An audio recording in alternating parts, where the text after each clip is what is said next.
오늘의 사연 시작합니다. 저는 올해 34살 딸 하나 키우고 있는 직장맘입니다.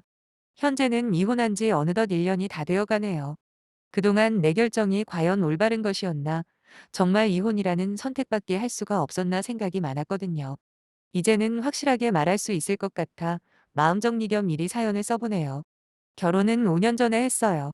같은 대학교 동아리 선배였던 남편은 그때 당시만 해도 존재감이라고는 일도 없는 조용한 사람이었습니다. 그에 비해 저는 활발한 성격에 워낙 여러 사람들이랑 어울리는 걸 좋아했던지라 저희 과에서 저를 모르는 사람은 없을 정도였죠. 연애도 제법 했어요. 하지만 제가 남자 보는 눈이 등신 같아서 그런지 만나는 놈들마다 전부 허세덩어리거나 생각 없는 인간들 뿐이었습니다. 그렇게 점점 남자에 대한 회의감이 올 때쯤 남편을 다시 만나게 되었죠. 세상 참 좁다고 하잖아요. 남편은 저희 회사의 거래처 중에 한 곳에서 근무를 하고 있더라고요. 참고로 제가 다니는 회사는 알짜 중에 알짜 기업입니다. 구체적인 회사명을 말하는 건 조금 그렇지만 아무튼 이쪽 패션 업계에서는 세 손가락 안에 꼽힐 만큼 매우 탄탄하기로 소문이 나 있죠. 아무튼 남편을 보고도 못 알아본 저와는 달리 남편은 한 번에 저를 알아봤다고 하더군요. 그 후로 종종 업무차 만날 일이 쌓이게 되면서 그동안 자기 잘난 맛에 사는 남자 종류만 만나다가 남편처럼 매사에 신중하고 사려 깊은 사람을 보니 색다르더라고요. 마치 자극적인 마라탕만 먹다가 실증 났을 때, 담백한 설렁탕 국물을 먹었을 때의 느낌이랄까요? 적당한 비유일지는 모르겠지만 아무튼 당시에 제 느낌을 그와 비슷했습니다. 그리고 한번 좋게 보기 시작하니까 남편의 조용조용한 말투나 말하는 것보다 듣는 걸 좋아하는 모습들도 전부 매력적으로 보였죠. 비록 잘난 점이 많지 않아도 좋았습니다.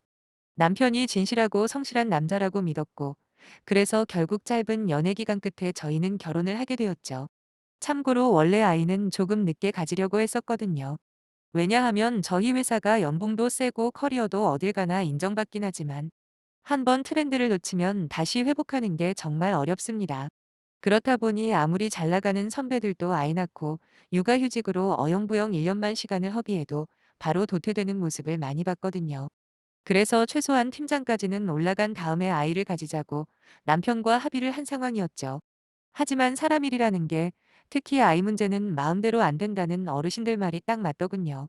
결혼하고 딱 1년 만에 제가 임신을 한 겁니다. 남편은 미안하다고 하면서 어쩔 줄을 몰라 하던데, 솔직히 애는 뭐 혼자 생기는 건 아니잖아요? 계획대로 되었다면 좋았겠지만 이왕 아이가 찾아왔는데 엄마가 돼가지고 속상해하고 싶지는 않더라고요. 그래서 남편한테도 미안하다 어쩐다 그런 소리 말라고 했습니다. 계획이야 수정하면 되는 거고 현재 상황에서 할 수 있는 걸 하자 그랬어요. 그렇다고 아이 때문에 일에 소홀하거나 제 인생을 양보할 생각도 없었던지라 임신하고도 남들과 똑같이 일했습니다. 아니 오히려 더 열심히 했죠. 다행히도 엄마 마음을 이해라도 했는지 우리 딸은 저를 그렇게 힘들게 하지도 않았어서 얼마나 고마웠는지 모르겠네요. 그렇게 임신 8개월 꽉꽉 채워서 일을 하고 육아휴직계를 냈고 저는 순산할 수 있었습니다. 솔직히 말하면 육아휴가 끝날 무렵 걱정이 안 되는 건 아니었어요. 아직 아기가 어렸기 때문에 어린이집에 보내는 건 당연히 말도 안 되는 상황이었고, 그렇다고 휴가를 연장하자니 더 이상 쉬었다가는 나중에 제자리가 없을지도 모른다는 불안감이 컸거든요. 혹시라도 여기까지만 읽으신 분들 중에 제가 무슨 일욕심만 엄청나고 아이에 대한 걱정은 전혀 하지 않았다고 오해하지는 말아주셨으면 합니다.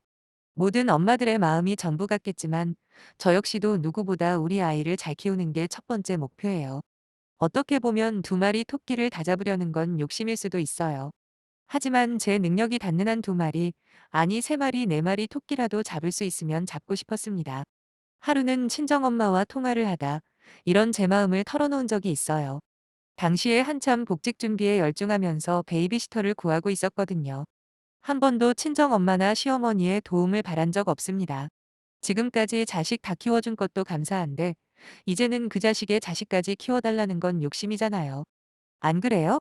엄마는 제가 베이비시터를 구한다는 이야기를 들으시더니 아이가 너무 어리다고, 말도 못하는데 남한테 맡기는 게 영 내키지 않는다면서 당신께서 봐주시마 하시더라고요.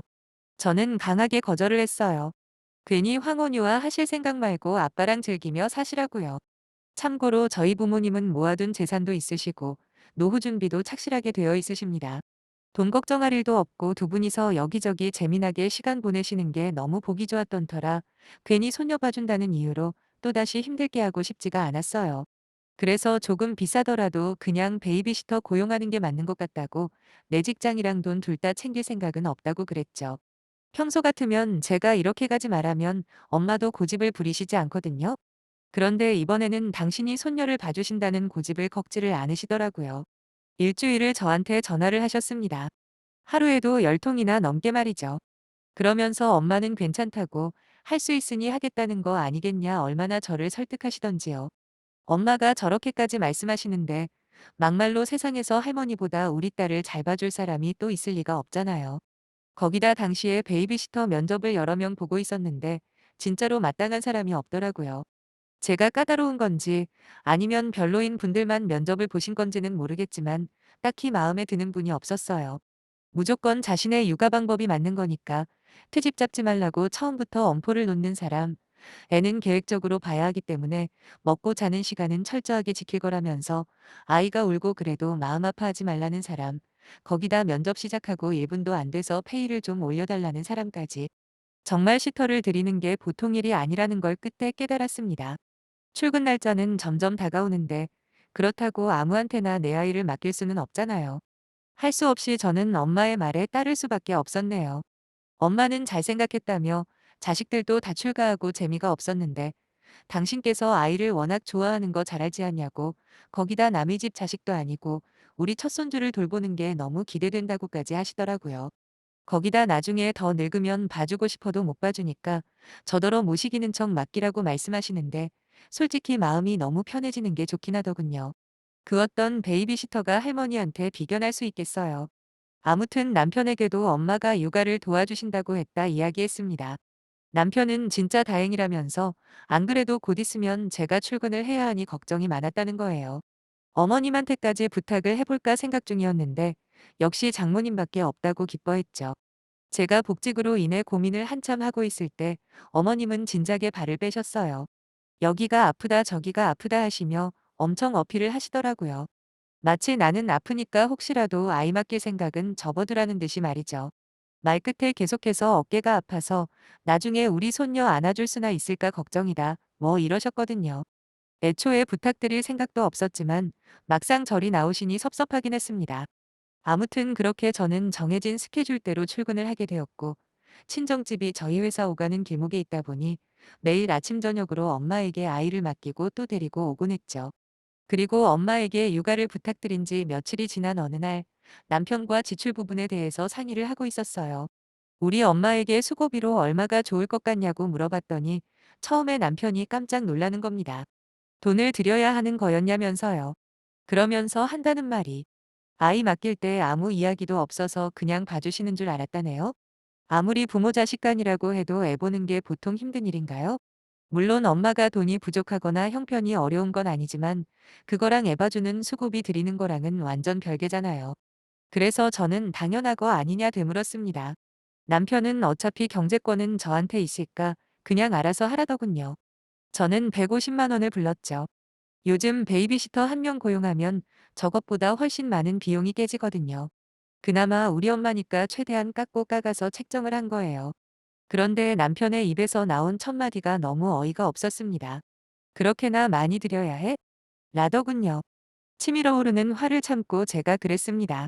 베이비시터 면접 보면서 많이 느꼈다고 솔직히 남의 손에 우리 아이 안 맡겨도 되는 것만 해도 얼마나 다행인지 모른다. 거기다 실제로 베이비시터를 구했으면 그럼 그 돈은 안 줬을 거냐 하면서 막 따졌어요. 그러자 남편은 입을 삐죽거리며 그래도 할머니가 손녀 봐줄 수도 있는 거지. 150은 너무 많은 거 아니냐 우는 소리를 하더라고요. 제 생각은 그래요. 아무리 부모 자식 간이고 또 할머니와 손녀 사이라고 해도 엄연히 힘들게 아이를 봐준다는 사실에는 변함이 없지 않습니까? 거기다 연세도 있으시다 보니 더 힘들 테고요. 거기다 저희 엄마에게 아이를 맡기니까 회사에서도 불안하거나 걱정이 전혀 안 되던데 만약에 시터가 우리 아이를 봐준다고 상상을 하면 솔직히 많이 불안했을 것 같거든요. 이런저런 장점들을 고려하면 오히려 더 많이 드리면 드렸지 절대로 적게 드려야 하는 이유는 없다고 생각합니다. 하지만 무작정 제 의견만 고집하는 것도 아니다 싶어 남편 의견을 수렴해 120만 원으로 결정했고 남편도 거기에는 동의를 하더라고요. 웃긴 건 정작 당사자인 엄마는 이 사실을 모르고 계신다는 거였어요. 당연히 처음에 에바 주시다고 말씀을 하실 때 돈 이야기를 꺼낸 적은 있습니다. 하지만 엄마는 펄쩍펄쩍 뛰시며 내가 내 손녀 보는데 무슨 돈을 받냐고 그러면 오히려 기분만 나쁠 것 같다고 하시더니 한사코 안 받겠다 하셨거든요. 제가 우리 엄마 닮아서 고집이 그렇게 센가 봅니다. 돈 같은 거 줄 거면 아예 없던 일로 하신다고까지 하셔서 그냥 넘어갔었죠. 근데 엄마만 고집이 있는 게 아니잖아요. 저도 나름 한 고집 하는 사람입니다. 어차피 엄마한테 돈을 드리기는 물 건너갔고 차라리 엄마 몰래 매달 120만 원씩 모아서 나중에 여행을 보내드리거나 아니면 목돈으로 그냥 아빠한테 드리면 되겠다 계획을 세웠어요. 남편한테도 여러 번 동의한다 그렇게 해라 말도 들어놓은 상태고요. 그때도 제가 확실하게 못 박아놓은 말이 뭐냐면 다른 돈은 몰라도 이 돈은 그냥 없는 걸로 생각하라는 거였네요. 뭐 성견지명이 있어서 그런 말을 한 건 아니지만 막상 이렇게 되고 보니 역시 이혼하길 정말 잘했다는 생각이 듭니다. 남자든 여자든 한 입으로 두말하는 사람은 딱 질색이라서요.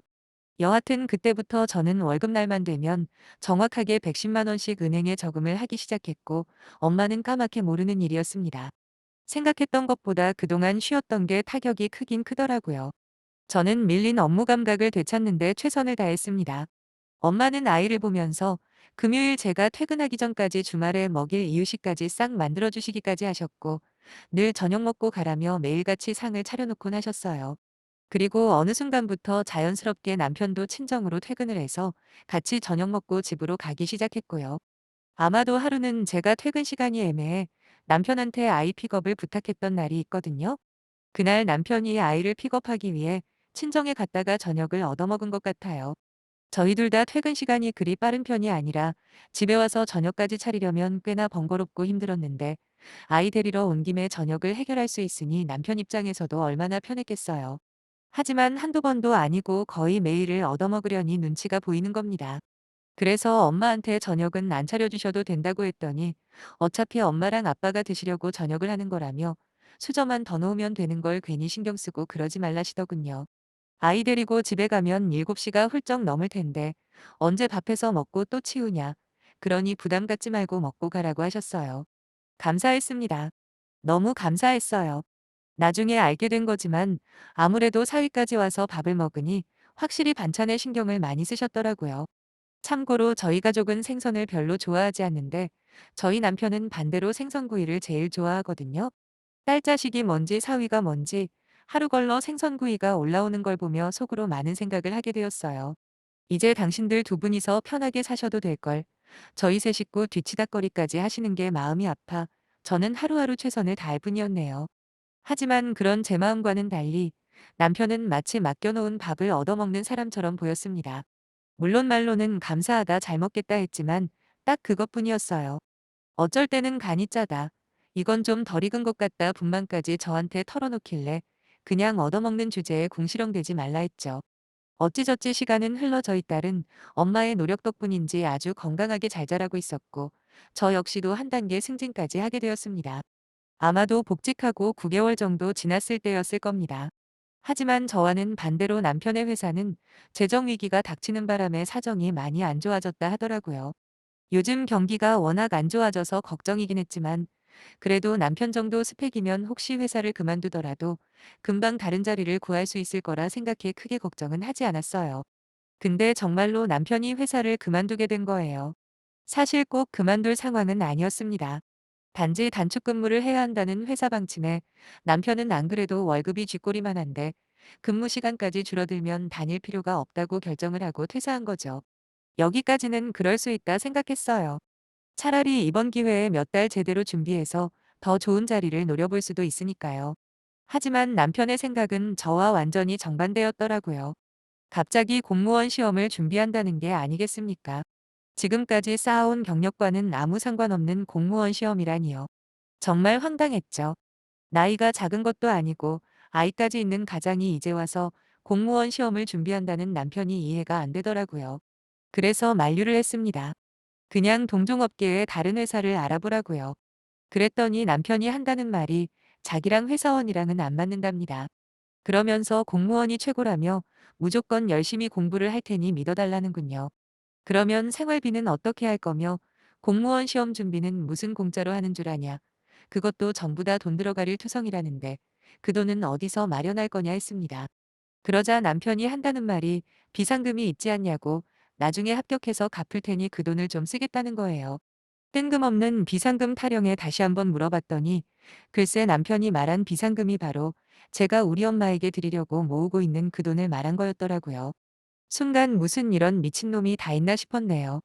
분명히 그 돈은 없는 돈이라 생각하라고 그렇게 일렀건만 이제 와서 그 돈이 자기 돈이냥 달라는 뻔뻔한 태도가 너무 역겨웠어요. 남편은 어차피 장모님은 그 돈 안 받는다 하지 않았냐. 거기다 어차피 우리가 돈을 모으는 것도 모르시는데 설령 쓴다 한들 어떻게 아시겠냐 하는 거예요. 내가 죽기 전에는 절대 그 돈 당신한테 줄 일 없을 거라고 했어요. 지금까지 1년을 넘도록 우리 엄마가 우리 세 식구 챙기느라 얼마나 고생을 했는지는 너도 알지 않냐고요. 돈을 더 들였으면 더 들였지 어떻게 그 돈에 손댈 생각을 하냐 따졌어요. 아마도 이때부터 남편에 대한 신뢰가 완전히 무너졌던 것 같아요. 무의식 중에 이대로 같이 살 수 있을까라는 생각이 들었거든요.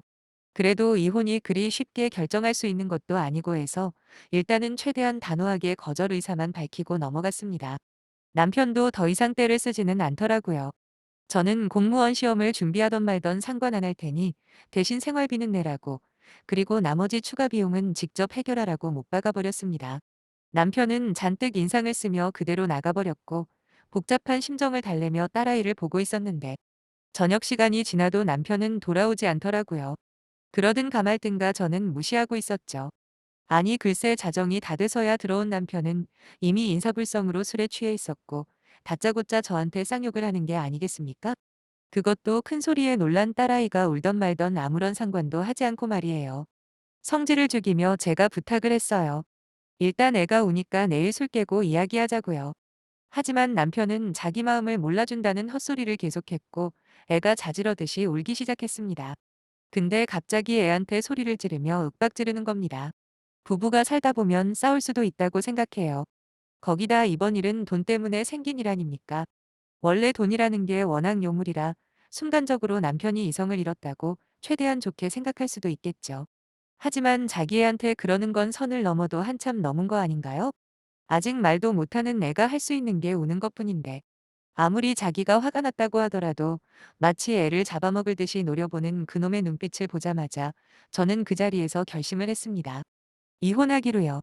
잽싸게 애를 데리고 큰 방으로 들어가 문을 잠궈버렸어요. 그리고 경찰에 신고를 했죠.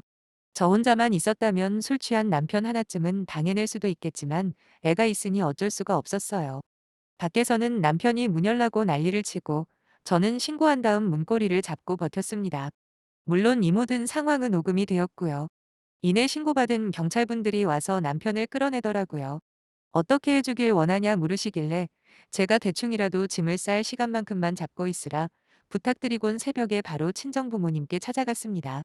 처음엔 놀랬던 부모님도 막상 전후 사정을 다 들으시고는 더 볼 것 없다 하시더군요. 저도 같은 생각이라고 했어요. 그 후로 변호사도 선임하고 뻔하디 뻔한 이혼 과정을 겪었네요. 사실 당시 남편이 소란 피우는 소리를 녹음한 건 크게 영향을 미치지는 않더라고요. 그래서 딱히 위자료라고 받은 건 별로 안 됩니다. 하지만 가장 중요한 우리 딸은 제가 키우게 되었고 양육비 역시 받기로 했습니다. 남편이 얼마나 잘못했다고 빌었는지는 쓰지 않겠습니다. 생각하고 싶지도 않고 조금도 제 마음이 흔들리지 않았다는 것만 말씀드릴게요. 사실 제 사정을 아는 분들 중에 가끔 그러는 분들이 있더라고요. 너무 성급하게 이혼을 결정한 거 아니냐고요. 하지만 저는 그렇게 생각하지 않아요. 사실 우리 엄마과 관련된 돈 문제로 억지 쓰는 것만으로도 충분히 이혼 사유가 된다고 보는 데다가 여하튼 간에 자기 자식한테 함부로 하는 건 더더욱 용납이 안 된다고 믿거든요. 모자란 남편은 데리고 살 수 있어도 아빠 자격 없는 남편과는 하루라도 빨리 갈라서야 하는 게 맞다는 게 제 지론입니다. 이혼하고 한동안 부모님께 신세를 질 수밖에 없었는데 벌써 1년이라는 시간이 흘러 우리 딸도 어린이집을 갈 나이가 되어버렸네요. 조만간 근처로 집 구해서 나갈 계획입니다. 너무 멀리는 말고 같은 동네 안에서 구하고 있는 중이거든요. 가능한 부모님께 걱정 끼쳐드리지 않고 잘 살고 싶었는데 그저 죄송한 마음뿐이네요. 그래도 어리석게 꾹꾹 참고 살다 나중에 돌이킬 수 없는 상황까지 치닫는 것보다는 차라리 일찍 이렇게 된 게 다행이라는 생각도 듭니다. 앞으로 딸아이 잘 키우고 내 부모한테 효도하며 제대로 된 인생을 살고 싶은데 잘 되겠죠? 응원해 주시면 정말 큰 힘이 될 것 같네요. 그럼 제 이야기는 여기서 마칠게요. 관심 가져주셔서 감사합니다.